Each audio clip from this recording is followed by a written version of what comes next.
asalaamaaleykum mbooloo mi ñu ngi leen di nuyu yéen ñëpp di leen jaajëfal di rafetlu bu baax seen teewaay fii di leen remercier seen taxawaay aussi ci élection yi nag am nañ ci satisfaction ci lu bëree bëri ndax gis nañ taxawaayu jeunesse bi gis nañ taxawaayu femmes yi ak troisième âge bi ñëpp taxaw nañ ci ba ñu am résultat yi ñu am donc ñu ngi ci sant ñëpp di sant aussi suñu leaders yi ñoom ñëpp ñun investiroon ku ci nekk aussi indi nga say moyens ku ci nekk aussi taxaw nga taxawaay bi nga war a taxaw donc mu nekk résultat yoo xam ne ni si surtout ci commune bi ni ñu ci amee ndam ba ci département bi aussi donc génn nañ élection yi nag am nay satisfaction yu ñu am point de satisfaction ak yu lu ci xew buri bu bëri bu ci aw donc moo taxaw ñu ni nañ wootee point de presse bi pour li nga xam ne ni si am nañ ci satisfaction ñu wax ko li ci aussi lënd ñu mën cee aussi waxtaan parce que boobaak ci subaak léegi bëri na bruit donc il est normal que nit ñi génn aussi wax ci li nga xam ne si moo ci xew réellement donc sant nañ ñëpp gërëm nañ ñëpp di remercier aussi journalistes yi bi ñu leen woowee seen mobilisation ni ñu ñëwee aussi di ci leen jéggalu nga xam ne si xaw na guddee xam ngeen mbiru politique aussi du nekk lu nga xam ne si ñu sant ñëpp daal di gërëm ñëpp donc pour commencer dañuy joxe la parole monsieur le coordonnateur nga xam ne moo doon coordonner l'intercoalition ñu ngi aussi sant bu baax donc waa wàllu yi ñu seen taxawaay rafet na bu baax a baax donc le coordonnateur de l'intercoalition moom la ñuy jox parole monsieur Mamadou Niang mu ñëw sant ci ay kàddu. waaw Mamadou Niang la coordonnateur de l'intercoalition Yewwi Wallu département de Louga ñu ngi nuyu ñi fi teew ñëpp vraiment di am mbégte ci point de presse bi nga xam ni organisé nañ ko di sant les journalistes ci seen teewaay. ñu ngi leen ci remercier yàlla dogal nañu génn ci ay élections législatives ñu sant yàlla mi nga xam ne may nañu ñu def ko ci jàmm ak salaam di xanaa rek massawu suñu mbokk yi nga xam ne incident bi nga xam ne amoon na ci cortège wàllu bi ñu ñëw ci département Louga ñu ngi massawu mbokk yooyu ak mbokk mi nga xam ne dafa amoon benn incident ci caravane Yewwi bi ñu def caravane au niveau de Louga muy suñu mbokk Amsatou ñu ngi koy masawu di vraiment en tant que coordonnateur ci turu l'intercoalition ñoo ngi sant askanu Louga bi yépp gis nañu ni nga xamee ni ànd nañ ko ak l'intercoalition Wallu Yewwi Wallu mais ñu sant aussi les leaders surtout les leaders de l'intercoalition dañ ko commencé ci la coalition Wallu la grande coalition Wallu maître Abdoulaye Wade président Abdoulaye Wade bi nga xam ni Fallou Mbodj moom moo ko jiite fii nekk sama adjoint ci l'intercoalition bi vraiment taxawaayam c'était très remarquable def nañu lépp loo xam ni mën nañ ko pour ñu am résultat yi nga xam ne am nañ ko di ko vraiment remercier mu ànd ko ak suñu mbokk Makhtar Okho Silla moo met ci coalition Wallu bi ak Ndeye Fall Adja Ndeye Fall seen taxawaay rafetlu nañ ko trop ci suñu coalition bi ñett ñooñu rek laay cité pour ñu mën a yóbbaale ñi nga xam ne ñoo ci des ak notre candidate bi nga xam ne moo doon candidat wu Wallu muy Ndeye Sarr Wade Ndeye Fatou Sarr Wade du moins ñoo gën ko xam ci Thiara voilà Mohamed elle s'est donné corps et âme pour ñu am résultat bi nga xam ni am nañ ko ci département de Louga bu dee ci wàllu Yewwi dañuy remercier aussi le staff le comité électoral ñi nga xam ne ñoom ñoo seqoon liggéey bi vraiment def liggéey bu ama solo foofu moom dama fay citer ñenn rek ñu baal ma parce que am na ñoo xam ne fokk ñu tudd leen ci comité électoral bi muy le directeur de campagne maître Medoumane Diop liggéey na liggéey bu am solo def ko dans l'efficacité et l'effacement ñu ngi koy sant bu baax a baax ci travail bi mu àndoon ko ak ku ñu wax Tall Thierno Tall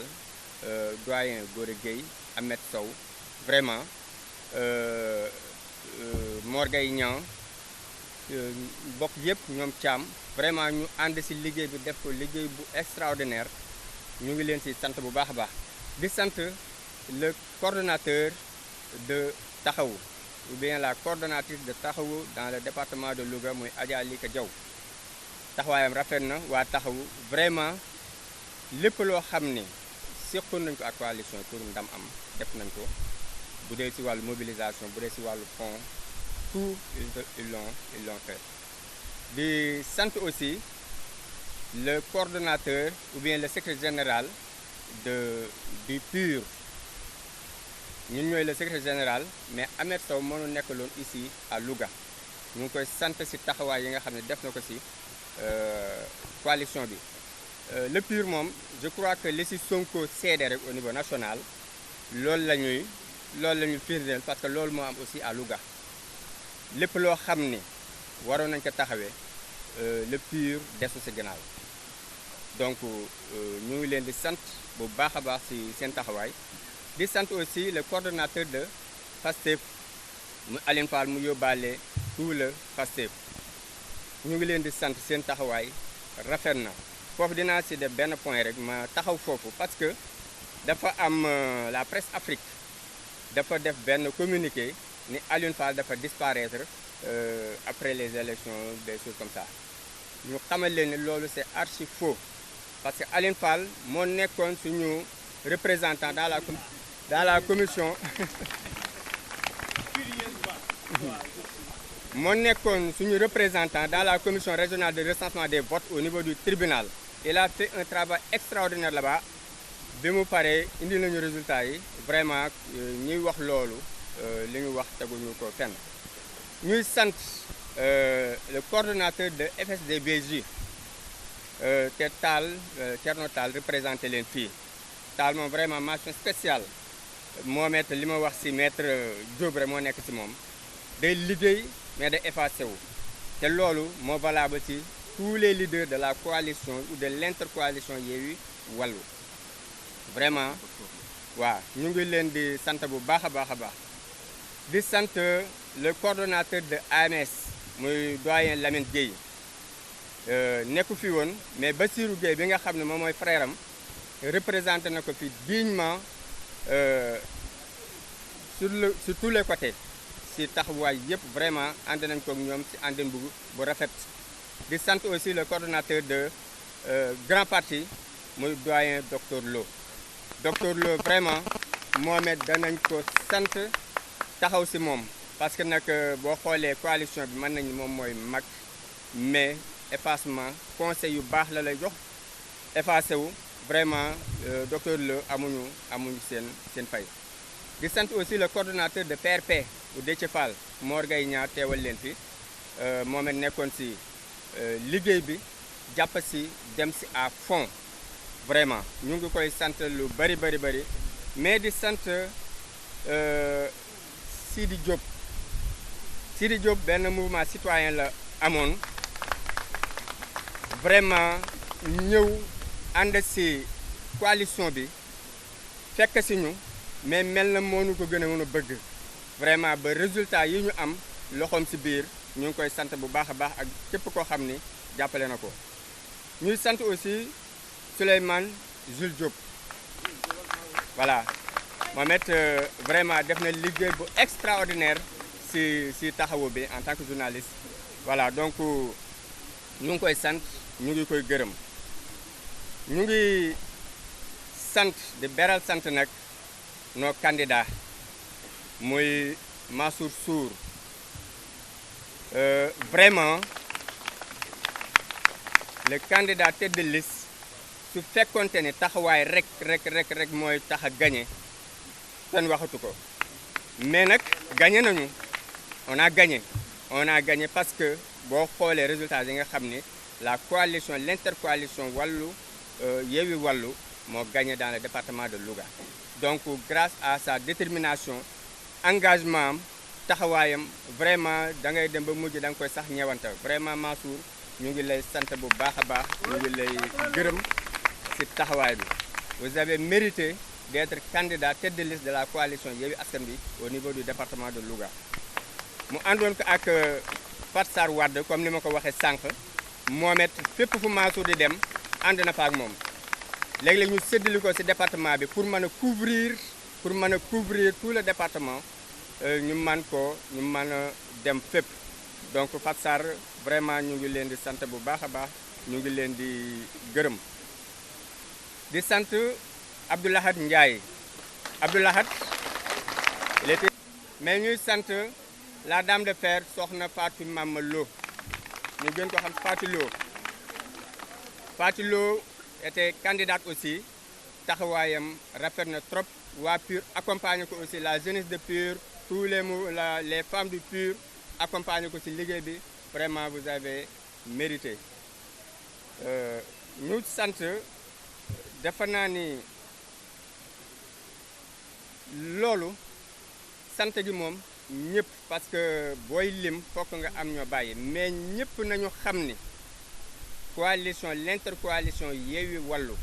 nit ñi dem nañ si ku ci dem da nga si dem ak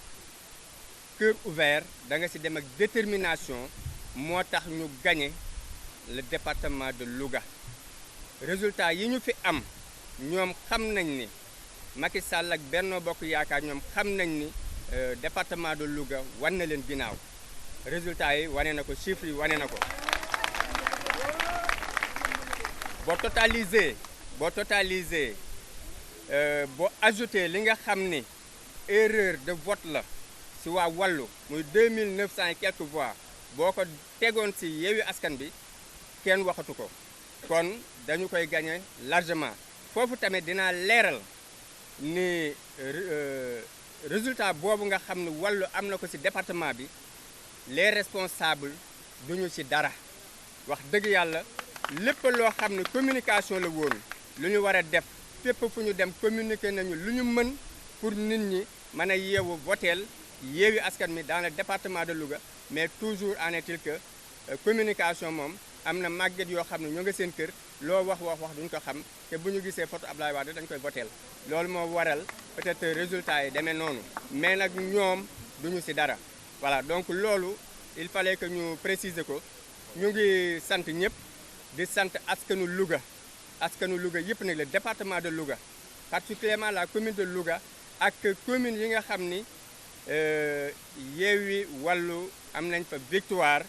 ñu ngi leen ci féliciter ci seen victoire yooyu les coordonnateurs de ces communes les mandataires liggéey nañu fa liggéey yu am solo parce que dans le département de Louga nous avons gagné 8 communes sur 17 donc loolu te 8 communes yi la commune de Louga ci la bokk commune yi gën a mag ci département bi ci la ñu bokk moo tax résultat yi xaw ñu jaaxal trop ci bu fekkente ni nee nañu Yewwi gagné wu fi loolu mën na jaaxal ñëpp voilà donc loolu daal lañu woon danañ ko àgge nit ñi li ci des li nga xam ni moo jëm ci leeral yenn yi mbokk yi nga xam ne ñoo ci topp danañ ko leeral ñoo ngi sant ñëpp ñu ngi leen di gërëm les journalistes ñu ngi gërëm le staff ngeen baal ñu wax asalaamaaleykum wa rahmatullah. Voilà, merci monsieur Mamadou Niang le coordonnateur de l'intercoalition ñu ngi koy jaajëfal bu baax ci leeral yi mu indi ci en tout cas ci remerciement yi mu def parce que loolu moo doon rôle am comme da doon coordonné te gis na ni ñëpp liggéey na remercier na ñëpp ñuy remercier aussi sunu maam Abdoulaye Wade bu baax a baax ci jàppale gi mu nu jàppale voilà di remercier le président Khalifa Sall aussi ñu koy remercier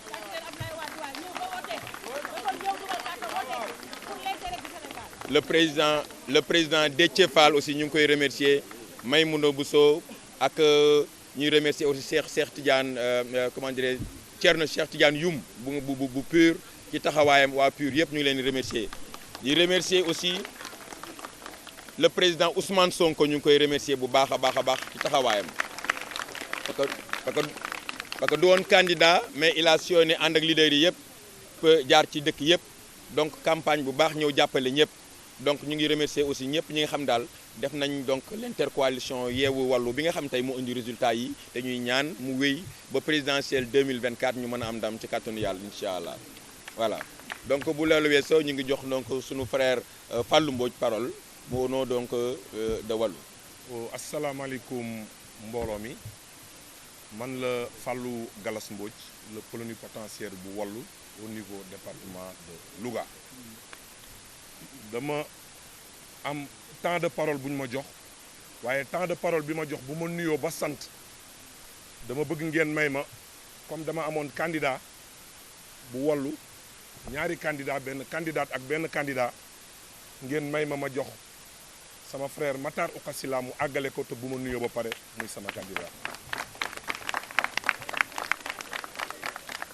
bi ma leen nuyoo ba pare di sant waa Louga di sant sama centre de vote parce que xam na ni man école Njang fa laay yendu suba ba ngoon ñu am 12 bureaux de vote mu jaraloon ñu lu nekk nag waaw donc danaa leen sant bu baax a baax waa Njang Ba Mbocc ci jàppal bi nga xam si jàppale ñu ko intercoalition Wallu ak Yewwi foofu au niveau de Njang Ba Mbocc di sant aussi l'intercoalition ñi nga xam ne si fii kër Lika Diaw lañ doon daje responsable yëpp dama leen di sant di ci jiital maître Diop nga xam si lépp luñ doon def muy campagne bi dana woo waa Wallu Sénégal ni yéen kat yéen waa Wallu ci biir ngeen bokk kon boog ñëw leen ngeen ànd ak ñun ci campagne bi kon boog ñun waa Wallu dañuy gërëm encore l'intercoalition Yewwi Wallu parce que lii suñu victoire la lii ñun ñoo ko moom entre Wallu ak Yewwi te victoire bii ñu am buñ ko xeeb nañ ko gën a jàpp parce que kat 2024 mu ngi ñëw te 2024 incha allah ay élections yo loo xam ne si fii ci commune bi niñ ko defee ci commune bi moom lañ ko bëgg a def ci département yëpp muy les 17 communes ma bëgg nag ñu gën a jàppandoo bu baax a baax ngeen may ma nag sama temps de parole bi ma waroon a wax ma woo sama frère bi nga xam si moo doon suñu candidat Matar Uqa Sylla mu ñëw àggale ko maa ngi leen di gërëm di leen sant. waaw asalaamaaleykum wa rahmatullahi wa barakaatu. Fallou jërëjëf maa ngi yow li ma ko yàgg wax fu ñu waxee ma wax li ñu seq ëpp na politique ndax ki mu tuddee taawam sama papa ko yor moo tax duñ coowoo ci politique lu nit ñi mën a waxee xam na ko man du ma coowoo ci politique kon maa ngi koy gërëm lool def na lu rafet man candidat la woon mais kenn toogul fenn dégg ma ni candidat la xam nga lu waral loolu mooy bañoon a jaxase carte ndax bu ma ne woon candidat la di ko wax rek nit ñu bari dañuy woteel PDS te duñu xam lu tax ñu bare bari na xamuñu woon lu tax du ma ko woon wax fa ma nekk sori na lool waaye su ma ko doon wax ndax waa Njàng xulle gii ma dendal dañu réunion ñoom ñëpp ni Uqa la ñuy wateel waaye nañ ko wateel ci PDS dama démentir ba sonn bu ngeen xoolee li Fallou wax léegi ci intercoalition bi jëloon naa benn spot boo xam ne dama ko jëloon ci Louga TV chaque 19 heures defe naa doon ngeen ko seetaan pour wax nañ wateel Yewwi ndax léegi coordinateur daf ko wax léegi ni ñun duñ ci dara dem naa ba àgg ci ni bulletin bu Abdoulaye nañ ko dëpp defe naa fii laa ko waxee kër lii nañ koy dëpp ba nit ñi duñ ko wate ndax xamoon nañ ni xel dana am ñu ko wate ndax looloo am Touba defe naa am na 80 000 électeurs yoo xam ne Yewwi lañu wateel kon loolu mënut a ñàkk fépp dafay am bu amee itam ñu ngi koy jéggalu pour xam ne ñun bu ñu sañoon ñëpp Yewwi la ñuy wateel ñu xam ko mu nekk équipe boo xam ne dina di leen gërëm yéen ñëpp coalition bi kontaan naa lool li tax li du ngeen ñu woon gis man yàlla dafa ma bind neen gannaaw bi ñuy def comité électoral bi fekkuma fi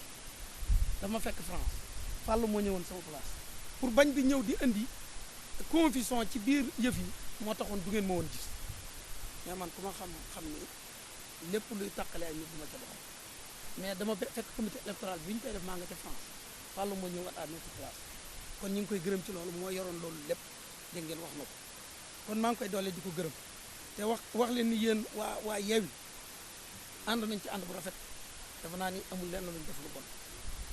bi Sonko ñëwee dafa naa ni kenn gënuñu fa woon a taxaw lu ne dañ nañ ko pour gàttandu Sonko ak ñi mu àndal ñoom Khalifa Sall ak ñoom Déthié Fall kenn ku ne dem nañ ba àgg nuyu la sargal la kon ñun loolu defe naa foofu la ñu war a yem ak ci coalition di leen gërëm yéen ñëpp bañ a tudd nit ñi ndax bu ma tuddee Fallou rek ñi nga xam ne temps de parole la dagg jox ma tuddaale naa ñëpp di nuyu kii nga xam ne moom laa dendal muy Mansour yi nga xamante yàggul mais li ci kii wax duma ci yokk dara ndax wax di yokk bariwul Abdoulaye nii ñoo àndoon di campagne mais dama ko wax ni ko suñu àndee di campagne dafa am nit ñoo xam ni dañ ñoo xam ñu doon ay mbokk il faut ñu teg fa tànk Fallou xam na campagne bu mel noonu ndax loolu lañ campagne woon ci municipal yi da ngay dugg ci say mbokk ndax boo àndee karawante di mu ci seen i mbokk léegi-léegi day indi frustration ci say famille te ñun njàmbur lañ bokk lii moo indi woon ñaari karawaan yi am mais du woon séparé wu di ko jégalu nag bu fekkente ni nekk na loo xam ni arrangé wu leen di nuyu loolu le coordonnateur bi ma ko xamee yàggul moom itam man naa ni sax xam naa ko bu yàgg ndax dem naa réunion waa Pire invité ma fa fële ci kër El Hadj Seen Mbay ñu koy wax kër Maodo Dia léegi moo ma invité woon kon xam naa ko bu yàgg di ko gërëm xam naa liggéeykat la bu wér di leen gërëm kii moom sama goro la moom xam na ko xam naa ko sama jarbaat la takk li ñu leen di wax daal mën na bañ a gudd bañ a bari mooy liggéey bi ma nga ca kanam muy 2024 lii na continuer defe naa ni ku xam ni man maa jëkk a plaider pour coalition bi am xuloo naa ci waa PDS sax mere woon nañu ci coalition bii tey am defe naa njaañ ñoo ko expérimenté ñëpp fekk nañ fi te booba man waa PDS ñu duñu bàyyi mu fen maa leen ni mën ngeen a def foofu coalition ak waa Yewwi kon ñun amuñu benn problème ak Yewwi 2024 nag Karim Wade da cay bokk ndax man samay wax nag day leera Khalifa Sall da cay bokk kon ànd nañ ci ànd bu rafet boobaa nag ku dem deuxième tour na ko moroom jàppale foofu daal la ñuy xool foofu la ñuy waxee maa ngi jégalu ñëpp di gërëm waa Louga nag ci nit ñi woteele parce que élection yu mel ni mosu fi am te yéen ñëpp a ci jàpp kenn ku ne na nga ci gis sa bopp bu kenn yaakaar ni kii la bàyyi kee ñun ñëpp ñun ñoo ko def kon nañu gërëm waa Louga amuñu seen fay amuñu fay waa Louga ñoo ngi leen di gërëm yéen jigéen ñi man jigéen ñi lay faral tout le temps yéen lay nuyu ndax yéen a yor yëf yi jërë ngeen jëf. voilà donc ñu ngi remercier sunu frère sunu papa Okhosila si wax ju rafet ji ak taxawaay bi vraiment jàpp na ci élection yi bu baax a baax ak ses moyens bu baax a baax jërëjëf encore voilà ñu ngi jox nag parole sunu frère Abdoulahad Ndiaye nekk un jeune bi nga xam ne si aussi très dynamique def aussi ci campagne bi lu mu mën jàkkaarloo woon ci municipalité yi nekkoon le candidat de Yewwi Askan Wi jàkkaarloon fekk Moustapha Diop ak Mamour def ci lu mu mën yàlla def ñu woon score bu honorable aussi donc mon frère Lahad vous avez la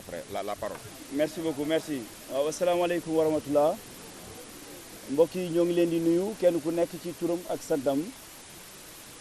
ñoo ngi nuyu ñu ñuy seetaan un peu partout ñu nuyu sénégalais yi d'une manière générale ñu nuyu Lougatois yi ñuy seetaan te ñu nekk ci région de Louga wala ñu nekk ci département bi mais particulièrement may nuyu sama mbokk Lougatois yi nga xam ne ñoo ngi ci commune bi di nuyu coordinateur de l'intercoalition Yewwi Askan Wi Wallu Sénégal suñu grand Mamadou Niang di teg nuyoo bi ci loxoom mu jàllaleel ñu ko ci kilifa yi nga xam ni yépp ñoom la àndaloon liggéey bi maa ngi nuyu suñu tête de liste un petit frère Mansour Sour qui n'a ménagé aucun effort ba ñu am résultat bi nga xam ni moom la ñu am ñoo ngi koy nuyu di ko sant di ko jaajëfal mais surtout di ko masawu coono ñoo ngi nuyu également sunu ñaari jàmbaar yi nga xam ni ñoom lañ àndaloon aussi nga xam ni jàmbaar dina doon góor dina doon jigéen mais ñuy suñu ñaari jigéen yoo xam ne ñoom lañ àndaloon soxna Thiara Wade ak soxna Fathilo ñoo ngi leen di nuyu ngeen tàccu leen bu baax a baax mbokk yi bi loolu jàllee dañuy nuyu waa Louga ñi nga xam ne ñoo nekkoon ci département bi ndax ñu ngi génn ci ay élections législatives yoo xam ni ñun yàlla dogal nañu bokkoon ci Lougatois yi nga xam ni ñoo waroon a représenter Lougatois yi fële ci assemblée nationale waroon a yor seen kàddu war leen a défendre war leen a xeexal war leen a jooyal yàlla dogaloon ñu bokk ci kon ñu ngi wax alhamdulilah ñoo ngi sant yàlla bu baax a baax ci loolu mais également di sant yàlla bañ ci duggee ak bismillahi rahmaani rahim génn ci ak alhamdulilahi rabbil alamin di masawu nag ñi nga xam ni ñëpp am nañ ci ay jafe-jafe moo xam ci xale yi la moo xam ci mag ñi ñoo ngi masawu coono ñëpp di nuyu également journalistes yi pour jataay bi ñu am tey mais aussi pour l'excellent travail que vous avez abattu durant ces campagnes ñu génn ñoo leen di sant bu baax a baax ah du ma guddal parce que xam naa ni sama frère bu ñëwee dina dugg ci yenn détails yi mais ce que je tenais à dire mooy dama fi waxoon ni il y a 6 mois ni leen ni plus rien ne sera comme avant ba ma leen ko waxee bañ ci génnee dama defoon aussi un point de presse ñi leen may nañ leen 6 mois dañ leen bàyyi tranquillement ngeen liggéey mais bu ñu génnee ci 6 mois yooyu noonu da ngeen xam ni le manager de la ville de Louga mi ngi fi yàlla dogal 6 mois yi tombé exactement ak élection législative yi ñu génn ci ak une mention honorable très honorable même laay wax parce que tout simplement li wér te wóor mooy du ñu dugg ci détail yu résultats yi mais ñoom xamu nañu ni département bii ñuy wax département de Louga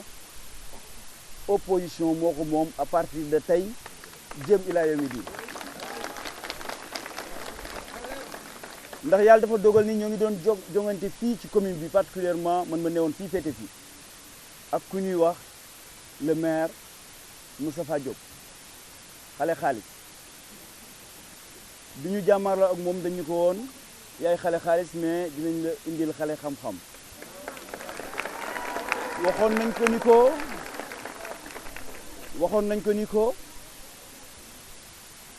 waxoon nañ ko ni ko bul yàq sa xaalis ndax lii ngay def du yegg 2024 je pense que ni jot na sa réponse te am na lu leer ci boppam ak li xew ñu nekkoon fi ak ñeneen bugguma tudd ay tour di personnalisé mais ñoo ngi fi woon ak ñeneen ñu nga xam ni seen way rafetul ci deru waa Louga ndax ñu leen di dégg ci ay 94 milliards ak ay 100 milliards ak yeneen ñu nekkoon fi ak ñeneen ñu nga xam ni ku ne xam na ni pendant les élections fii ci biir commune bi gis nañ fi les moyens de l'État gis nañ fi ay car Dakar Dem Dikk du ma tudd tur ko fi indi mais moom xam na boppam dama ni ñaaw na trop ñu ni dañuy wuti kàddu askan wi ñëpp war a tolloo doole nga jël li ñëpp moom ñëpp bokk ko nga koy campagne ñu nekkoon fi aussi ak ki nga xam ne mooy la 3e personnalité de l'État muy Adja Aminata Mbengue Ndiaye dinaa tudd turam ndax personnalité la te day symboliser lu bare bari ci système bi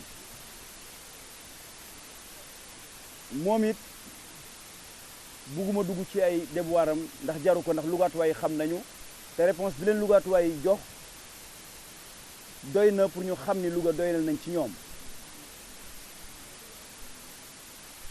ñu nekkoon fii ak ay responsable politique yu bare bari yoo xam ne si nii fii ci commune bi la ñu nekk te ñoom ñoo doon dawal seeni oto di def seen doole di dugg ci département di campagnal Macky Sall mais lugaatuwaay yi wan nañ leen ni leen ils en ont marre de la tyrannie de Macky Sall lugaatuwaay yi wan nañ leen ni leen ils en ont marre de la dictature de Macky Sall lugaatuwaay yi wan nañ leen ni leen doyal nañu ci ki nga xam ni boo amee lu la naqari boo génnee doon ndaw mu tiire la bal sa bakkan yam des fa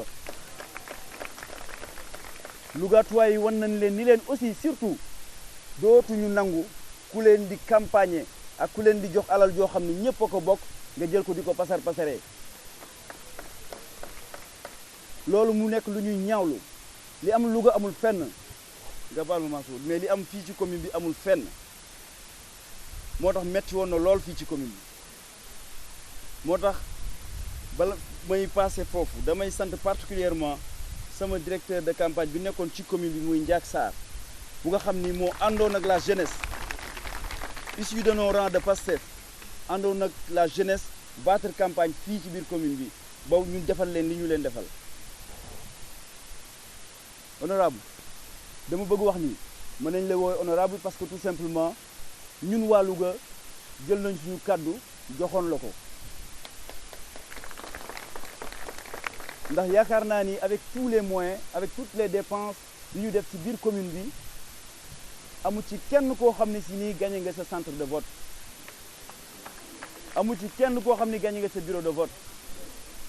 bi nga doon wax ak nit ñi ñu ne ni la laxaat demal nga tëdd boo tëddee nelawal je n'y croyais pas parce que à 18h00 fi moom njëkk mooy Massamba Sigala njëkk a taxaw sama centre laajte résultat yi sama jigéen moo fa nekkoon ñu ni ma bureau de vote yëpp gagné nañ ko ma ni alhamdulilah ñu dem sanc ba bureau bi nga xam ni moom la Matar doon junj sànq ndax dañoo ni woon dañoo am défi ndax duñu sant ñun ñett ñëpp ñaar Mbóoj Silla Njaay doon jugee sa sanc ba sama wayjur wu jigéen juddoo sanc ba yaayam sama moom ak papay Matar mi ñoo bokk benn papa ñu ni ñun de bu ñu booloo ñun ñett ñëpp sanc ba gii ñu gañe ñu fi te gañe wuñ fi escorte honorable tekkuñu dara su ñu biir mbokk looloo waraloon ñu amoon défi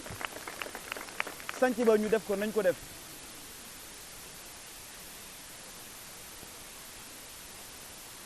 li ñu bëgg a tëje nag mooy message la bu ñuy envoyer la jeunesse lougatoise di leen wax ni à partir de maintenant vous avez relevé le défi def ngeen lu nga xam ne kenn mësu ko def jël ngeen lu mat juróom-ñaar ba juróom-ñetti responsable lu Macky Sall yu am alal nekk ay milliardaires ngeen yëkkati leen ba ci kaw dóor ci suuf muy ay bàcc yu leer naññ xëlëm leen sëlëm leen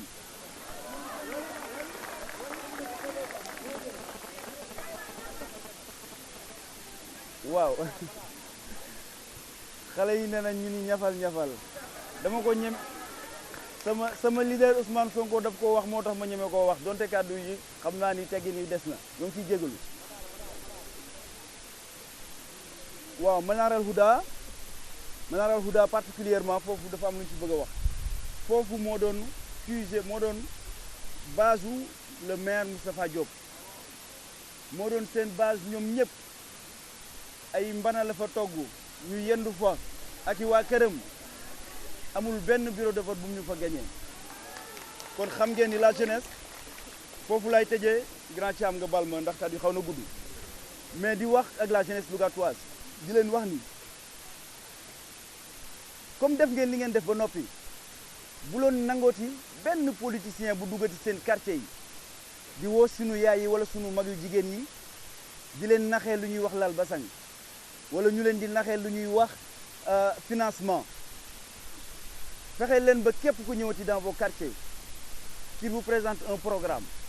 qu'il vous parle de vision qu'il vous parle d'engagement qu'il vous parle de volontariat bañ leen a jox benn dërëm wax leen ay idées yu leer nañ pour ngeen mën ko accepter mu dox ci quartier bi di wax loolu nag moome lañu ko suñu bopp ndax bi élection yi tàmbalee dañoo bind yëkkati suñu loxo ci kaw nii képp koo xam ne si ni ñeme nga fii ci Louga na nga indi sa programme ñu def benn débat public wax Lougatois yi lan lañ leen bëggal parce que mënoo ni dama bëgg a dem ca fële ca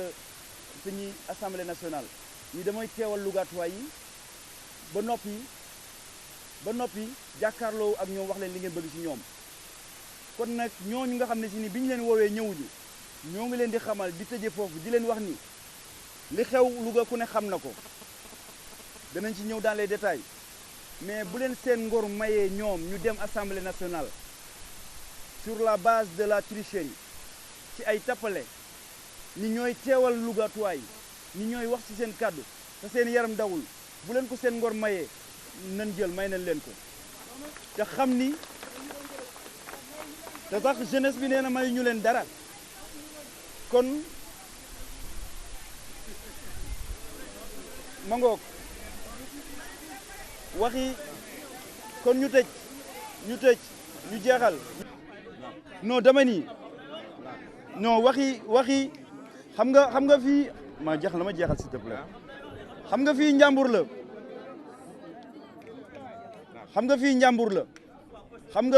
la noonu lay jeexalee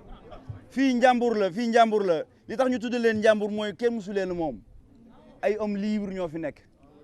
te lu waay mas a xëccoog ñoom ñu bakkoog yow ngor rek lañuy dul may kenn moo tax ma waxee foofu waaye nag ça ne veut pas dire que ni dañ leen di bàyyi loolu ma sama doyen di fàttali dañuy dem ak ñoom ba mu jeex ba fa mbaxana doone benn kon asalaamaaleykum wa rahmatulah jërë ngeen jëf merci. Voilà merci hein. Voilà donc ñu ngi remercier sunu frère Abdou Lahad Ndiaye ci discours bi mu def ak remerciement yu mu def ak surtout message bi nga xam ne si moom la Abdou Lahad Ndiaye adressé la jeunesse nee na leen y avait un défi à relever et vous l'avez relevé soyez-en remerciés pour tout ce que vous avez fait yéen ñëpp a mobilisé wu jeunesse bi taxaw fi ngeen war a taxaw et tout a changé vous êtes conscient donc message bi fort na mu waxatat leneen aussi mu ni soyons ensemble et allons vers l'essentiel cap sur 2024 loolu wax na ko aussi ci message bi ñu capté ko aussi merci Abdou Lahad voilà donc ñuy jox la parole donc le directeur de campagne parce que sur le côté technique moo ci nekkoon ci yu bëri moom moo ko xam donc ñu jox maître Madoumane Diop directeur de campagne aussi mu apporté ci auzu billahi mina sheytaani rajim bismillahi rahmaani rahim wasalaatu wasalaam ala rasulillah asalaamualeykum wa rahmatullah maa ngi nuyu yéen ñëpp ku nekk sa tur ak sa sant di am mbégte trop di jël parole di sant ñëpp képp ku fi teew di sant waa Louga yëpp ci confiance bi ñu porté woon si ñun mais confiance boobu dafa am fu mu jaar mooy candidat yi damaa ñëw di tabaski si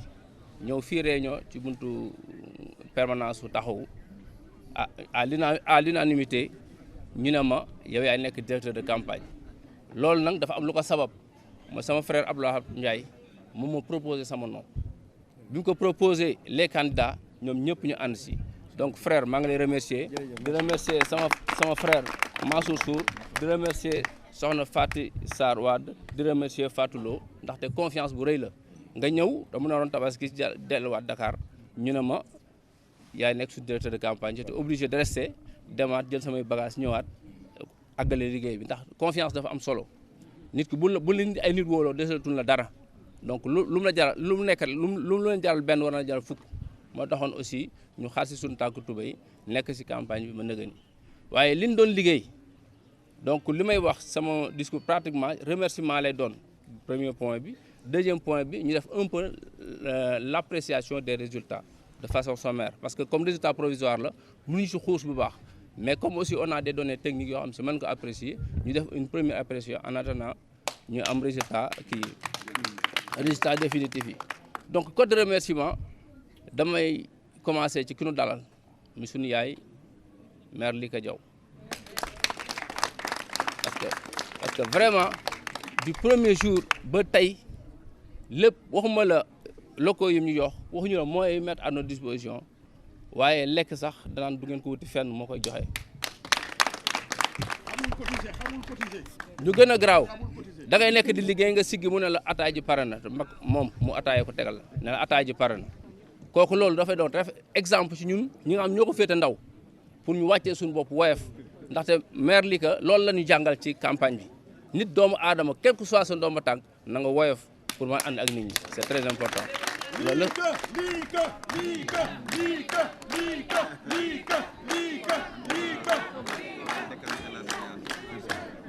yàlla na la yàlla def yaayu pouvoir. amiin amiin amiin yaayu opposition yàlla na la yàlla def yaayu pouvoir. waaw ci toujours ci dans le cadre des remerciements toujours dans le cadre des remerciements dañuy remercier candidats yi comme ni ñu ko waxee ndaxte tey su ma nee nekkee directeur de campagne mi ngi jógee ci son frère Abdou Lahad bi ma proposé sama nom te pourtant ñun ñaar ñoo doon xëccoo ci Pastef pour commune pour wane ne am nañ esprit de dépassement pour mën a liggéey ensemble et ça c'est important aussi bi mu ko proposé Mansour nga xam moo doon tête de liste Mansour Sour accepté ko soxna Fatou Sarr Wade accepté ko soxna Fatou Lo accepté ko yéen donc maa ngi leen remercier remerciement bu amul limite su ma ko defee aussi damay beral aussi ki nga xam si principalement moom laa doon liggéey ci campagne bi muy le candidat Mansour Sour c'est un jeune il est très jeune mais moom it jàng naa ci moom dal jàng naa ci moom persévérance mooy duna mukk metti na duna mukk mënut a nekk loo wax même bu nit ñu discuter sax du ci dugal parole daan cal te mënoon na ne may candidat def leen lii lu tax ngeen def lii lu tax non moom doon ko marionnette la woon ñoo koy wax defal lii mu def ñu ne ko bàyyil mu bàyyi te ku mel noonu boo koy liggéeyal day yomb ndax da lay bàyyi nga liggéey donc Mansour ñu ngi lay remercier ci taxawaay bi nga taxaw di remercier sama goro di remercier sama goro bi nga xam si candidat la woon ci liste wàllu waaye def naa ban réunion première réunion moom mi ñu ko génne xaalis ci table ci génne ay moyens ne mi ngi nii à votre disposition muy sama frère sama goro Oxasi la ñu ngi lay remercier bu baax a baax a baax donc yéen ñëpp ñu ngi remercier bu baax mais nag mission bi ñu joxoon aussi pour ñu mën ci avancer tey ba am résultat yu ñu am dafa am équipe bu ñu àndaloon équipe bi ñu àndaloon maa ngi si ñëw équipe bi ñu àndaloon dafa am des éléments déterminants yoo xam si ban nee ma yaay directeur de campagne rek ñoom laa njëkk a poñe andi ma commencé ko sama frère Karimou Ndiaye Sy donc tout ce qui est technique tout ce qui est conception daanaka mën naa ne moom moo ko def ci campagne bi ànd ak ñaar ñoo xam si moom ay jàmbaar fi la ñu fanaan ba bërki démb jour campagne ba fii leen fanaan muy Abdou Khoudoss Diop ak Babacar Ndaw ñooñu tey lu mu doxal ci campagne bi ñooñu ñoo ko doxal ci seen biir bu ñu fa génnee dañuy ñëw ci côté commune bi comme ni ko sama frère Abdoulaye Hadj waxee Ndiak Sarr coordonnateur Pastef nit ñi dañuy dugg oto di caravane mu ànd ak mook sama frère Mamadou Thiam ak ñeneen ñi nekk seen ginnaaw ñëpp nit ñi dugg oto di wër ñoom ñu dox wër Louga du dugg seen tànk du laal oto dañuy dox départ fii ba dellusiwaat fii loolu il faut être vraiment nit ku jàmbaare pour man loolu donc laat nga xam ni kon Mamadou Thiam Ndiak Sarr ak ñëpp ñu nekk seen ginnaaw au niveau communal liggéey nañ liggéey bu am solo ba tax ñu am résultat yi daan signé ces résultats yi au niveau départemental dañ doon liggéey ak beneen équipe boo xam si tey ñoo sillonné 16 départements yi 16 communes yi nekk si département bi en dehors en plus de Louga muy 17 kooku ku nekk sa bopp ba muy Thierno Tall ñu wax Thierno Tall ñu ne Babacar Ndiaye ñu ne Badji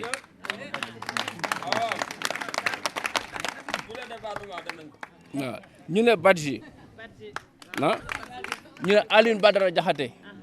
nga xam si fu nekk dem na fa ñu ne Ahmed Sow bu Pur ñu ne Boubacar Sow ñu ne Amsata bi nga xam si tey moom lañ doon wax léegi di ko ma Sow dem na ba am sax choc ci caravane départemental bi ñooñu yéen ñëpp ñoo doon suñ sax bi nga xam si ci ñoom lañ basé woon ñoom it ñu door a copter yeneen personne pour ñu mën a liggéey bi donc ñooñu il faut ñu remercier leen ci biir commune bi aussi daan remercier suñuy jàmbaar ci département bi d' abord suñu jigéen soxna Khady Cissokho nga xam si tey chaque jour am na koo xam si moom daana ko rek an fu finance yi toll la koy envoyé chaque fois ci groupe bi waaw bala ñoo tëdd dina def rapport financier wax ni lii leen jot lii leen dépensé soxna Khady ñu ngi lay remercier bu baax ñu remercier Matignan moom it la ñuy wax ñoom Ndiak ak Mamadou Thiam lañ koy wax moom it day dox ànd ak gars yi du sonn du tay donc ñu koy remercier bu baax di remercier suñu jigéen aussi Amcha Yasbak waaw Amcha moom it jàmbaar la day ñëw rek ànd ak gars yi di remercier suñu jigéen ñu remercier suñu jigéen ki ñu ko waxati Nafi moom it jàmbaar la waaw ku nangoo liggéey la ñoo ñëpp suñu cité ñooñu rek cité nañ ñi ci des di remercier waa wàllu Sénégal parce que jàmbaar lañ su ma nee wàllu Sénégal damay wax sama frère Fallou Mbodj moom depuis toujours dañ daan waxtaan waaye bi ñu ñëwee fii tamit gis nañ ni moom caravane départementale da ci doon ànd biñ ko woowee ne ko il faut que dem ci caravane nationale bi dafa bàyyi ay loolu ci ay loxo muy Adja Ndeye Fall mu jiite loolu ak Insa Ibnu Mariam Mbeng ñooñu aussi ànd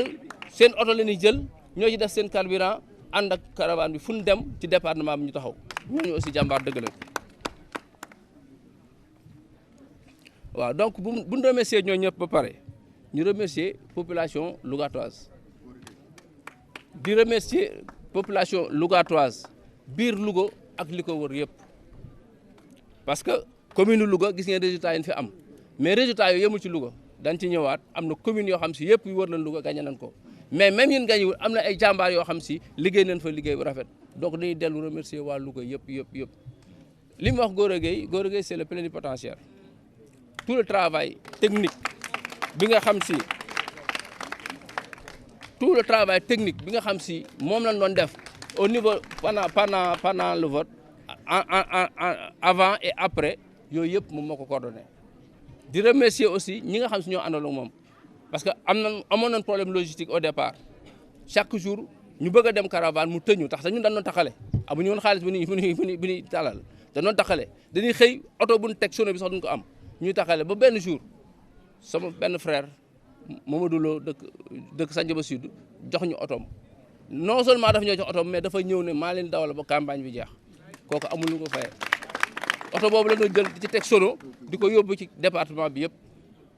kooku aussi di remercier Pa Gueye bi xam si moom la ñu maire lii ko booleeloon mu yore oto bi moom it fu caravane départemental dem rek taxaw na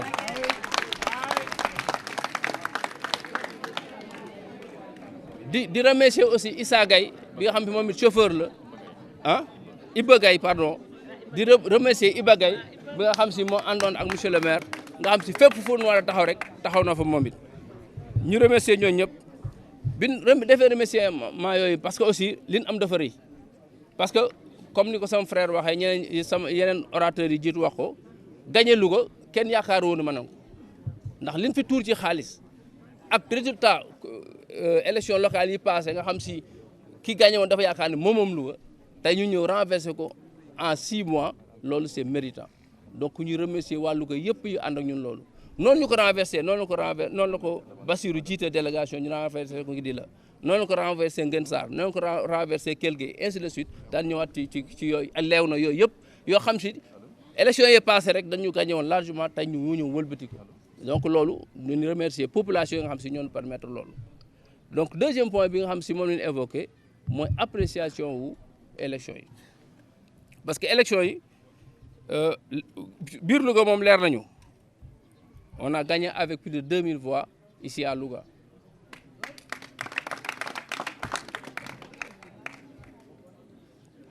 waaye bin gañ parce que ñu ngi fi am fii Louga ci résultat provisoire yi 12 734 voix ñi nga xam si ñoo doon suñ principal challenger ñoom ñi ngi am 10 548 voix ce qui veut dire qu'on les a dépassés de plus de 2000 voix mais non seulement gagné nañ commune Louga mais aussi gagné nañ commune Kell Gueye gagné nañ commune Lawna gagné nañ commune Ñomre gagné nañ commune Ngidi la gagné nañ commune Thiamène gagné nañ commune Ngën Sarr donc ak Sakal donc ak Njaañ donc commune yooyu yëpp ñun suñ coalition ñoo ko gagné te biñ koy gagné aussi on l'a gagné haut la main donc loolu ñuy sant di sant bu baax ñëpp ñi nga xam si jàpp nañ ci loolu résultat yi donc li mu ñuy wan mooy élection locale yi passé wul bu ñu jëlee exemple ci Louga rek suñ coalition ci élection yi passé 5000 et quelques voix la fi amoon élection yi suñ coalition mi nga am 12000 voix donc on a fait plus que doubler même le score bi ñu amoon ci en 6 mois donc ce qui veut dire que en 6 mois les gens ont pris conscience que il faudrait changer les choses et ça a été fait noonu ñu ko changé Ngidi la ndax xam ngeen Ngidi la suñu candidat Bassirou Gueye moo fa nekkoon mais mu ci woon jàll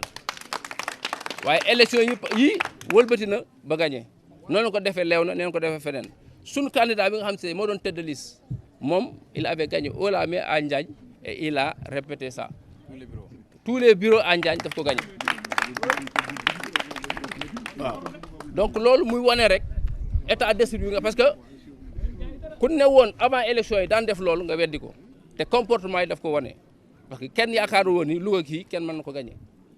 mais non seulement ça mais au niveau du département on est xëy na certes on a des résultats provisoires comme ni ko ñu ko waxee résultat provisoire la ñu ngi xaar am tous les éléments pour xam naka lañ ci taxawee parce que aussi ñun aussi on est responsable duñ tëb rek di wax loo xam si leeruñu lépp luñ décision bu ñu jël dañ koy teg fu wóor moi je suis un juriste du ma làmbatu damay am preuve yu leer ñu ngi wut preuve yi nga xam yëpp soxla nañ ko suñ ko amee daan ko teg ci table bi mais liñ amagun comme résultat provisoire mooy que la coalition Benno Bokk Yaakaar est à 42 000 voix et quelques nous sommes à 41 000 voix donc ci résultat provisoire yi am ñoom ñoo ñu jiitu mais buñ ko interprété noonu dafay yomb trop li ñu xool mooy résultat yi fan lañ jógee ñun ak fan lañ dem ndaxte comme ni ma def toujours référence mooy dernière élection yi c'est toujours la référence on était à 33 000 voix tey ñu ngi à 41 000 voix donc gis ngeen bon bi ñu def au niveau départemental donc les principales communes def nañ fa ay bons yu rëy mais également au niveau départemental def nañ fa ay bons yu rëy ce que veut dire que pour 2024 dina mën a yomb si ñun mais non seulement ça mais dafa amoon confusion bu amoon pour certains électeurs ci waa Wallu comme ni mu amee Kébémer ci waa Yewwi mooy nit ñu comprendre ne Louga boo fi voté Wallu du compter ci département bi mën na compter au niveau national mais du compter ci département bi te loolu rek 2900 et quelques voix la donc li ñu gis noonu mooy 42000 ak 41000 donc différence 1000 voix la or Wallu kese seeni voix ça fait 2900 voix presque 3000 voix donc loolu tey bu fekk nit ñi ko voté comprendre nan ba woteel Yewwi discussion dootul am mais nag on apprend toujours de ces genres de situation mooy bu ëllëgatee xëy na peut-être am na ñun doon am contact direct di leen expliquer waaye day jaar nga gën a sori comme ni nga ko wax am na ñu nekk ci kër ya am na ñu nekk ci biir ñoo xam ci amuñu télé wala duñ ko déglu nekkuñu ci réseaux sociaux yi information yu baax amuñu ko seen candidat gis nañ kiyam dañ koy votel donc ñu ci bëri noonu lañ doxale waaye nag ñu xam ni même buñ cumuler résultat wu Yewwi Askan Wi ak résultat Wallu ça fait plus de 44 000 voix donc largement au-dessus des 42 000 voix yi nga xam si Benno Bokk Yaakaar am na ko donc ñu xam ni rien que ces deux coalitions là gagné nañ Louga donc nécessairement Benno Bokk Yaakaar est dans l'opposition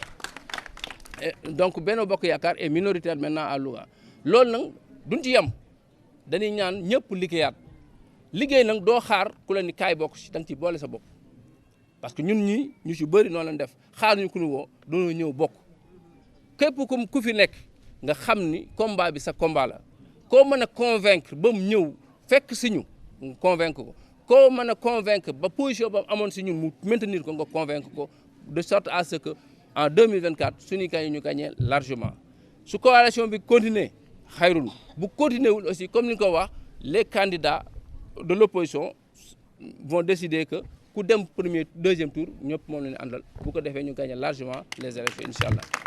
waaw donc loolu moo doon éclairage yi nga xam si doon na baax ñu andi ko en attendant ñu jox sunu Mamadou Thiam mi nga xam si mooy coordonné kaddu gi mu continuer déroulé bi maa ngi leen di yéen ñëpp di leen sant di leen gërëm di wax encore merci Louga merci Louga. voilà ñu ngi leen di nuyu bu baax merci maître Modou Mané ci éclairage bi mu def ak li mu apporté comme précision benn orateur rek moom moo des muy le candidat Mansour Sour monsieur le maire Mansour Sour vraiment ni ñu ko waxee rek vraiment ñu suñu ku humble la ku baax la aussi ak fa mu jógee ñu ko fonk lañ parce que nañ ko joxee mu gagné mairie bi élection yi aussi noonu la ñu àndee ak moom mu raflé bureau yëpp gagné ko quoi donc ñu ngi lay remercier ci loolu ndax say mbokk vraiment voilà loolu la ñu lay jox la parole. waaw salaamaaleykum mbokki département bu Louga ginnaaw bu ñu leen nuyoo yéen ñëpp di leen jaajëfal ci seen taxawaay bi ngeen am ci élection yu ñu génn muy élection législative yi ñu gis taxawaay bu am solo bi nga xam ne ci mën naa ne l'ensemble des 17 communes am nañ ko ci élection yi ndax bu ñu gisee résultat yi nga xam ne ci moo tukkee ci urne yi te mooy résultat provisoire yi nga xam ne ci Yewwi Askan Wi intercoalition Yewwi Askan Wi Wallu Sénégal def na jéego bu mag ndax sur 17 communes tey leer na nañi que ni 8 communes intercoalition moo gagné fii ci département bi loolu d'abord jéego la waaye fii di Louga di chef lieu département nga xam ne ci mën na ni ténor yi Macky Sall àndal fii muy ministre bi muy président conseil départemental muy président d'autres conseils au conseil collectivité territoriale mu nekk également ki nga xam ne ci mooy DG yi ñoom ñëpp dañ leen a laminé fii à Louga ndax sur 21 centres 17 yëpp intercoalition moo ko gagné largement avec un écart de plus de 2300 voix loolu rëy la waaye également sur les autres communes c'est pareil par exemple à Léona am na écart 1700 voix yoo xam ne ci intercoalition bi def na ko waaye Njaañ man gi ma nekk maire nekk fa également jiite woon liste bi foofu sur tous les bureaux de vote yëpp sans exception dañ fa laminer Benno Bokk Yaakaar te loolu la am fépp te ñëpp xam nañ ni gis ngeen milliards yi nga xam ne si ñi ñu jàkkaar loolu indi nañ ko si campagne bi juste que rek sama commune parce que laa gën a maîtriser ay millions lañ fa indi samedi su guddi dañ doon joxe ay millions rien que pour man en tant que tête de liste ma perdre la commune te Njaañ ñëpp gis na man campagne moom fa te foofu la leen laminé et un peu partout kon ngeen may ñu remercier également ñi nga xam ne si leen àndaloon si campagne bi parce que responsable yëpp dama tudd suur ñi ñu jiitu wax nañ ko mais chacun s'est donné les moyens l'effort qu'il faut pour que ñu remporter te jusqu'à présent du ñu mën a prononcer parce que résultat provisoire la résultat yi seere na résultat globaux yi génnagul mais incha allah dinañ ko xam mais daal jàpp leen ni li nga xam ne si Yewwi Askan Wi ak wàllu ànd nañ ko ak perte de voix yi nga xam si dem na si listu wàllu soo ko boolee ñëpp xam nañ ni intercoalition Yewwi Askan Wi wàllu ñooy contrôler le département loolu moom leer na ñëpp kon xam nañ ni Macky Sall est minoritaire dans le département de Louga également comme il est minoritaire au Sénégal ñëpp xam na ne léegi réew mi Sénégal intercoalition wàllu ak Yewwi ñoo koy contrôler ndax démb gis ngeen point de presse bi nga xam ne si les leaders l'ont fait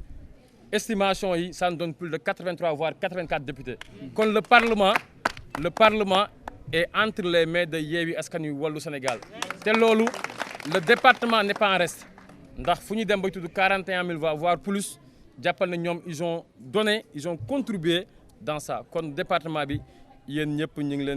leen di remercier xanaa li ñu si dool rek mooy ñun yàlla def na on a sillonné le département les 17 communes je pense que loolu moo taxaw ñu investir ñu pour s'enquérir de la situation du département pour vous dire que département de Louga département bu am potentialité la waaye département bu bëri ay jafe-jafe la pour preuve je prends juste les communes de Sieur et de Gandé Sieur Gandé ak Kër Momar Sarr surtout Sieur et Kër Momar Sarr zones yoo xam ne si tey li ëpp su Sénégalais yi bu ñu naanee ndox mi ngi bàyyeekoo Kër Momar Sarr ak Sieur et pour vous dire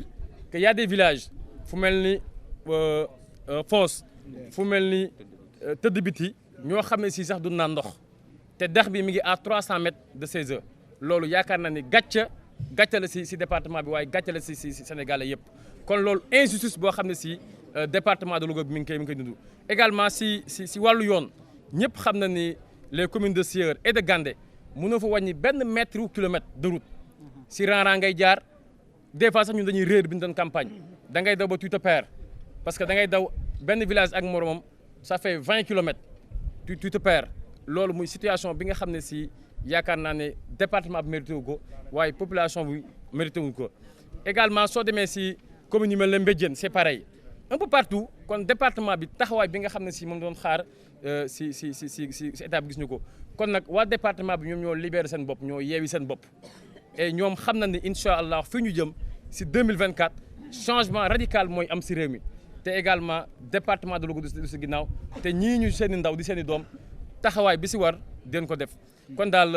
kaddu yi mënul gudd pour dire en français que nous sommes satisfaits des résultats qu'a fait l'intercoalition Yewwi Askan Wi Wallu Sénégal au niveau du département. Aujourd'hui, nous avons les résultats provisoires et vous voyez que on est entre 41, on parle de 41 000 et 42 000 voix. Et il y a encore des PV dans certaines zones que nous n'avons pas encore reçues. Mais Inch'Allah, nous allons continuer le travail. Mais nous sommes satisfaits parce que les voix qu'on a perdues au niveau de la liste de Wallu, les 2900 voix dans la liste de Wallu, si ces voix étaient versées sur le compte de Yewwi Askan Wi, on allait parler de 44 000 voix. Donc il n'y a pas masse. Pour vous dire qu'aujourd'hui, le département de Louga est contrôlé par l'intercoalition Yewwi Askan Wi Wallu Sénégal. Et nous sommes très satisfaits des résultats qu'on a obtenus aussi au niveau de la commune de Louga, chef-lieu. Vous avez constaté que Yewwi a pratiquement gagné les 17 centres sur 21, n'est-ce pas? 17 centres sur 21. Et nous avons en face les ministres, des DG, présidente de la HCCT, Mme Aminata Mbengue Ndiaye, des directeurs généraux, du président du conseil départemental de Louga. Toutes ces personnalités, avec leurs milliards, l'intercoalition les a battus au niveau de Louga. Chez moi, à Ndiagne, on a raflé tous les bureaux de vote, sans exception. Et pourtant, la veille des élections, ils ont dégainé des millions, j'en ai les preuves, des millions, n'est-ce pas, dans les quartiers pour nous faire barrage. Heureusement, on a gagné tous les bureaux de vote. Donc nous sommes satisfaits des résultats que nous avons obtenus au niveau du département et que nous disons que le département de Louga aujourd'hui est sous le contrôle de l'intercoalition Yewwi Askan Wi. Donc faisons cap sur 2024 parce que la commune de Louga, le département s'est libéré, n'est-ce pas? Comme ça s'est passé partout au Sénégal. Si vous voyez les résultats qu'a présenté hier nos leaders, on a obtenu presque entre 83 voire 84 députés. Donc l'Assemblée nationale est sous le contrôle de l'intercoalition Yewwi Askan Wi Wallu Sénégal. Et nous avons eu l'occasion, ou bien nous avons eu l'occasion de parcourir le département de Louga. Toutes les 17 communes, on a parcouru le département en profondeur. Je prends juste l'exemple de Sieur et de Gandé. C'est des communes que nous avons constaté beaucoup de problèmes et d'irrégularités. Par exemple, je prends pour preuve, si vous prenez les villages de Fonz et de Tedebiti, ces populations ne parviennent même pas à boire de l'eau. Et pourtant, la capitale Dakar aujourd'hui reçoit l'eau à partir de comment ça. Donc c'est une injustice qui est en train de vivre le département. Et pourtant, ce département a beaucoup de potentialités. Également, nous avons constaté qu'il n'y a même pas de kilomètres de route au niveau de Sieur, de Gandé,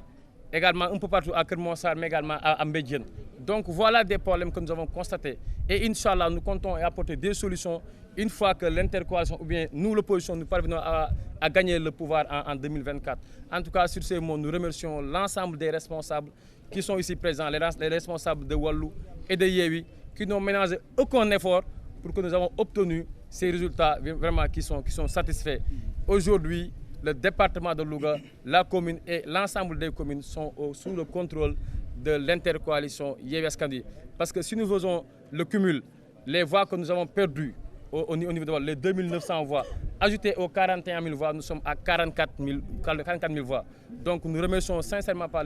les populations du département de Louga. Sur ces mots, nous vous disons merci.